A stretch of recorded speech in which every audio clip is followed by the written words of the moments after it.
Big boss house నుంచి బయటకొచ్చేసిన తర్వాత నిఖిల్, ప్రేరణ, యష్మి, పృథ్వీ మళ్ళీ కలిసి చాలా ఈవెంట్స్‌లో పాల్గొంటున్నారు. ఓజీస్ అని, లేకపోతే గ్యాంగ్‌స్టర్స్ అని, ఒరిజినల్ గ్యాంగ్‌స్టర్స్ అని ఇట్లా రకరకాలుగా. కానీ ఇక్కడ అందరి ఉద్దేశ్యం ఏంటి అంటే నిఖిల్, కావ్య ఇద్దరు కలవాలి. సో, మనం బిగ్ బాస్ హౌస్‌లో ఉన్నప్పుడు ప్రేరణ, నిఖిల్‌ని అర్థం చేసుకున్నంత ఎవరు అర్థం చేసుకోలేదు.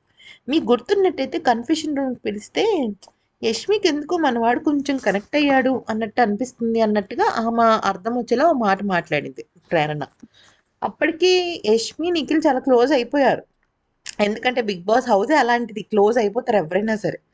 అయితే ఇక ఆల్రెడీ యష్మి కూడా ఏం చెప్పిందంటే కావ్యకి తను బ్రేకప్ చెప్పాడన్నట్టుగా చెప్పింది.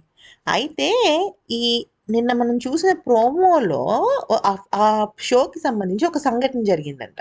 అదేంటి అంటే ఎప్పుడైతే నిఖిల్ డాన్స్ ఏస్తున్నాడో అప్పుడు ప్రేరణ, యష్మి వీళ్ళు కూడా డాన్స్ ఏశారు. అందరూ కలిసి డాన్స్ ఏశారు. అప్పుడు ప్రేరణ కావ్యని కూడా తీసుకొచ్చి నిఖిల్ పక్కన డాన్స్ చేయడానికి చాలా బలవంతం పెట్టిందంట.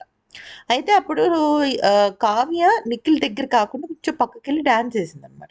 అంటే యాక్చువల్‌గా నిఖిల్‌కి కలవాలనే ఉంది కావ్య విషయంలో. కానీ కావ్యకే కలవాలని లేదు అన్నట్టుగా కనిపిస్తోందక్కడ. కానీ మనసు మార్చుకుంటే అది జరుగుతుంది. మనసు మారడం ఎంతసేపు చెప్పండి. ఇప్పుడు అంత 6 ఏళ్ల రిలేషన్‌షిప్ అనేది వాళ్ళకి 6 ఏళ్ల రిలేషన్‌షిప్ అనేది ఒక కొన్ని మనస్పర్ధల వల్ల విడిపోయారు. మళ్ళీ ఈ 3, 4 నెలలు లేదా 6, 7 నెలల బ్రేకప్ మళ్ళీ కలుసుకోవడం ఎంతసేపు? కలవాలి అని అనుకుంటే చాలు అంతే. ఒక మాట చెప్పాలా?